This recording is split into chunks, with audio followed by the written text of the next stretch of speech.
Hey guys, what's up? It's Emmy. Welcome to my channel. So in today's video, we're going to be talking about 5 fitness trends that you should leave in 2022. We do not want to bring these into the new year. They're just not efficient ways of being in a fitness journey, working out, eating, all of that. So let's just leave them in 2022 and grow from here. So the first one, which is one that I am leaving in 2022 because I'm definitely guilty of it, is short bulking phases. What I mean by this is a bulk is where you go into a caloric surplus in order to gain a lot of muscle.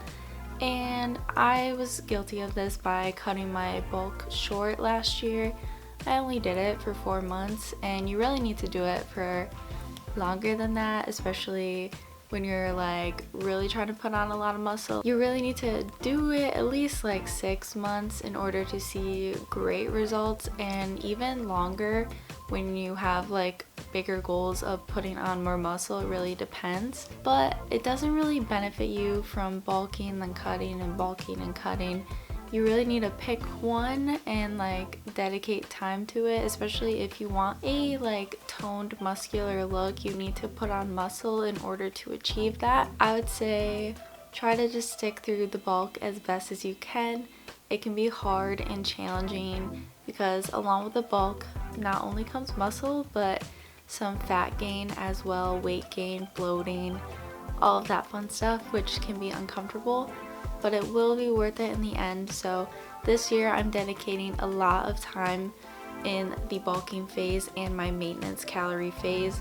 I don't plan on going into a caloric deficit, which is a cut, anytime soon.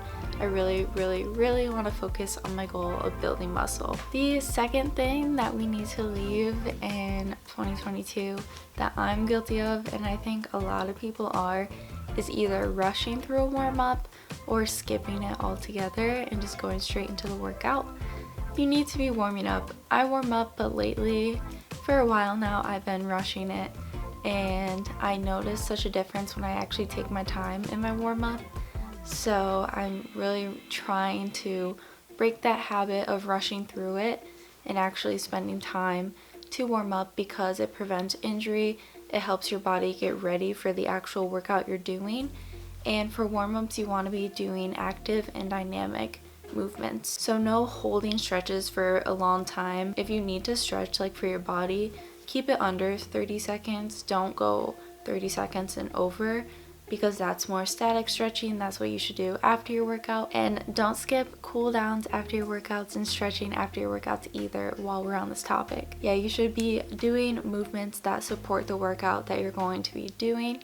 So if it's a squat day, I'm going to be doing some body weight squats. I'm going to be doing squats with just the barbell, getting some warm-up sets in before I go into my working sets, which actually count as my sets for the workout. I'm pretty good at doing a cool down and stretching after my workout, so I'm proud of myself for that. But if you skip that, don't skip it. It's really great for your mobility and recovery, and it will help in your overall journey in weightlifting in general. So the third trend that you need to leave in 2022 is doing way too many exercises in your workouts. My most effective workouts are honestly 4 exercises, and that's like for leg days, because that actually gives you an opportunity to go heavy in those exercises. You're not thinking, I have to save my energy for all these other exercises, and you're doing unnecessary exercises. Just stick to the basics and you'll be fine. 4 to 6 exercises for lower body is plenty,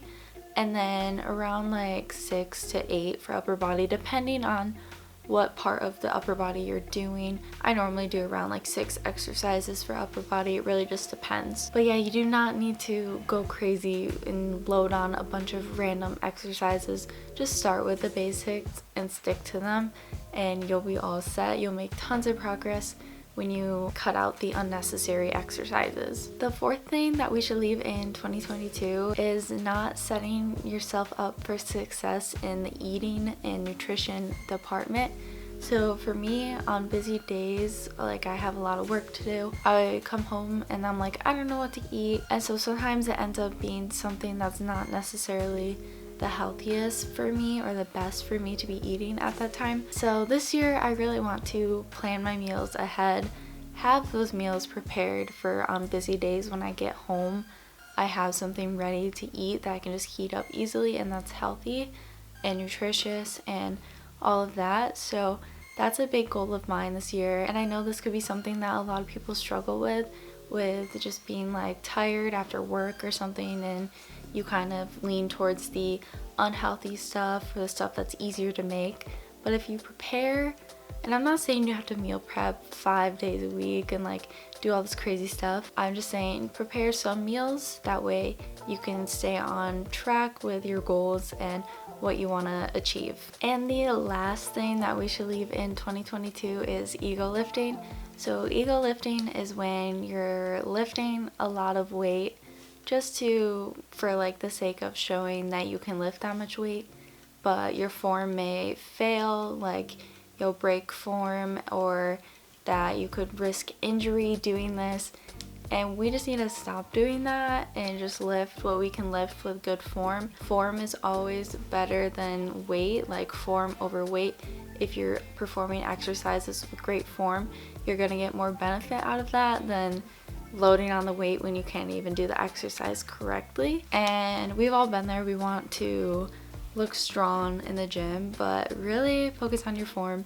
It'll benefit you in the long run. And honestly, I pick up on people that have good form in the gym.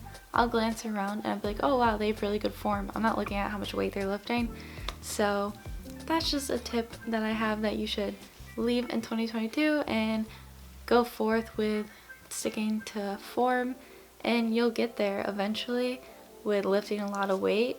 You rather lift the heavy weights with good form than lift the heavy weights with bad form and injure yourself. So there we go. So those are 5 fitness trends. Some of them aren't trends, but that you should leave in 2022. I hope you found this video helpful, informative, and yeah, don't forget to like and subscribe. I post new videos every week, so see you in the next one. Bye.